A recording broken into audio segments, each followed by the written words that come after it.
A brand new CNN poll finds that the president's approval on the economy has fallen to an all-time career low for him of 31%. It has never been lower for President Trump. This only begins to tell the story, though, of the president's problems on the economy. With us now, CNN chief data analyst Harry Enten. As I said, this is just scratches the surface because there are some other numbers here that are really staggering. This is no April Fool's joke. This is a disaster. All these numbers are a disaster for President Trump. I mean, let's just talk about inflation, which is the name of the game. Okay, highest disapprovals on inflation about this time in a presidency. Whenever you have Joe Biden and Jimmy Carter on the board and you're matching them or slightly exceeding them when it comes to inflation, you know it's bad. Look at this. 72% in our latest CNN poll say they disapprove of the president on inflation. Joe Biden, an average of polls at this point in his presidency, 68%. And Jimmy Carter, whose presidency, just like Joe Biden's, was absolutely wrecked by inflation, was at 66% about at this point in his presidency back in 1978.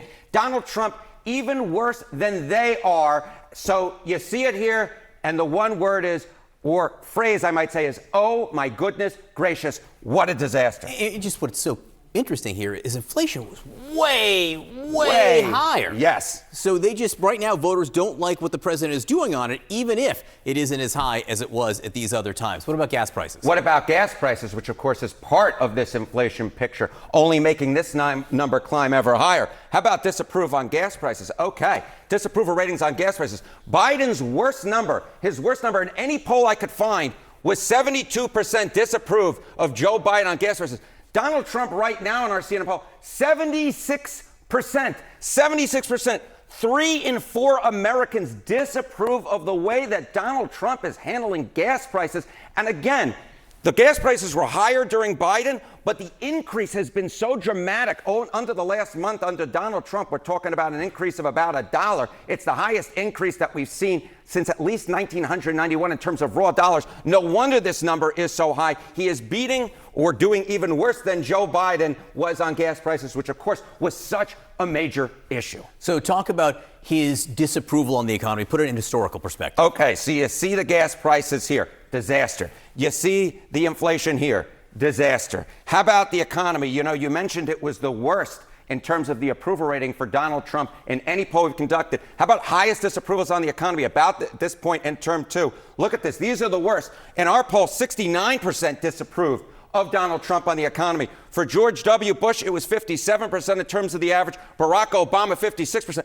Donald Trump is crushing him on a metric you don't want to be crushing anybody on, which is disapproval ratings on the economy. He's double digits worse. I was looking at some other polling data, also above the 57 and 56%. The worst of all time at this point in term number 2. It's the economy dragging Trump down, being, of course, accelerated by inflation being so bad. And, of course, the gas prices just adding up. It's like a pancake tower, and you're just reaching the top. And this is not a tower you want to climb. One of the things you deal with when you deal with economic sentiment is how people feel things are going to be. So what are the prediction markets saying about where they see inflation going? Yeah, where does the Kalshi prediction market say that we're going on inflation? Chance CPI year over year is above 4%. Oh, wow. In any month in 2026, 64%. That would be for the first time since 2023. So the inflation tower that we're going up, it seems like there are more steps on a stairway, certainly not to heaven, more like hell if you're the president of the United States. Yeah, I mean, the White House certainly doesn't want their predictions to be right about this. That's clear.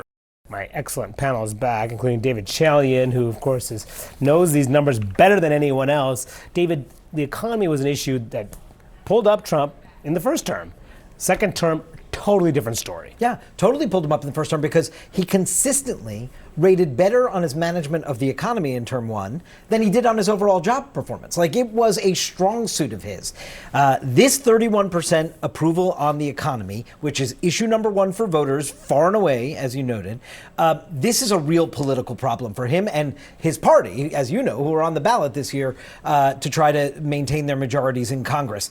Not only is it his lowest across both terms, but you're seeing erosion among his partisans. So the 71% of Republicans approve of his job on the economy right now. Obviously, that means mostly his party is still with him. But that 71% is down from 85% approval among Republicans just in January on this issue. So you're seeing slippage in his own House That's a real concern for the White House. That's exactly what I took away from this. And I think, I've been out on the road a lot. I was out in the fall when he was in Pennsylvania, actually going to give a speech specifically on the economy and the issue of affordability, which they recognized months ago has been a liability for the president.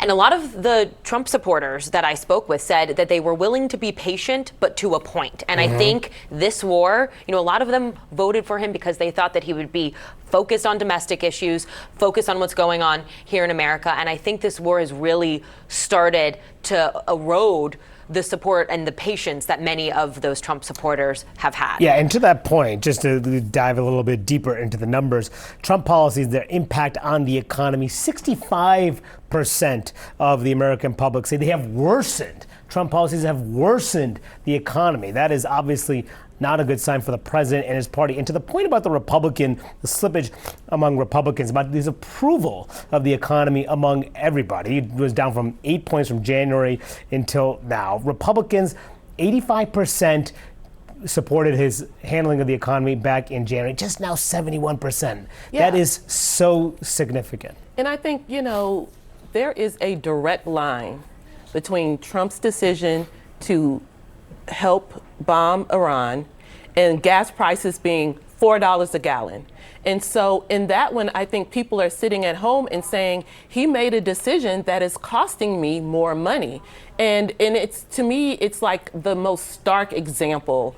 And it goes back to what we've been saying, is that he promised one thing. People trusted him, particularly those MAGA Republicans, trusted him, elected him despite all the other problems that they had possibly with his brand or with the way he governs. They said, but the economy's important, so we're going to give him another chance. And what they've seen time and time again is it appears he's distracted with foreign wars, with the Nobel Peace Prize, with the Kennedy Center, with the ballroom, with birthright citizenship. All of these things they see the president prioritizing, that to them is taking away from his promise to help them afford groceries and goods and make prices come down. Which is why he's focusing on other things in the midterms, because if you're a Republican running for re-election and you think about whether to run with the president, you look at his standing right now compared to other past presidents, he's just at 35% now. That is the lowest of any other president really in the modern history.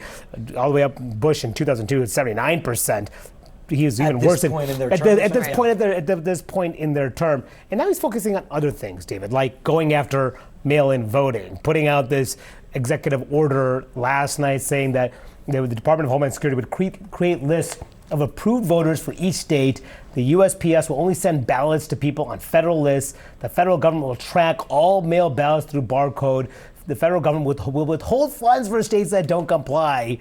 The states are supposed to be running elections in this country. Yeah, and it's why you saw a lot of governors from blue states. Specifically, today I saw Maura Healey from Massachusetts, Mikey Sherrill from New Jersey, putting out statements basically saying, this is our domain and that this is not going to have any legal standing here. But as Alayna knows from covering the president, this is a hobby horse of his. He is, absolutely. He is very adamant about pursuing this destruction of mail-in voting. Absolutely, even though we should know, voted by mail last week in a Florida election. Look, part of this too, and just to your point earlier of all the different things, you as well, Tia, of all the different things he is doing other than some of, focusing on the economy or the domestic issues that many of his supporters and allies are telling him to focus more on. So much of this is he is now in the White House able to, these are things he's been wanting to do for so long, and he sees this as his opportunity. And I will say, when we talk about the midterms, even from early on in Trump's second term, early last year when I was talking to White House officials, they were saying they knew they were trying to get as much done, as many of these priorities that the president had done as quickly as possible before the midterm elections, knowing, an incumbent president or a president who's in office, normally it's the opposite party that ends up doing better in the midterms. And so that's also been part of what he's been focused on this entire time. Yeah, I think, and you started off by talking about members of Congress, people who are going to be on the ballot. And here's what we know. As bad as Trump's, the polling is showing, as even in the MAGA Republicans, the split, we know he is a game changer for many Republicans on the ballot in the primary. And that's the tough position they're in. They need him in a crowded primary a lot of times. But if you're in a state like Georgia or in, most states, it could be a problem in the general election. So what do you do? Because you can't reject him outright because you don't want him endorsing the other guy. But past presidents would be like, they'd be okay with if you needed to do that to survive. Not Donald Trump, who demands loyalty. And Susie Wiles said Donald Trump will be on the ballot this year. They want him from. And Mike Johnson told me he'll be a boon for Republicans come November. So we'll see who's right.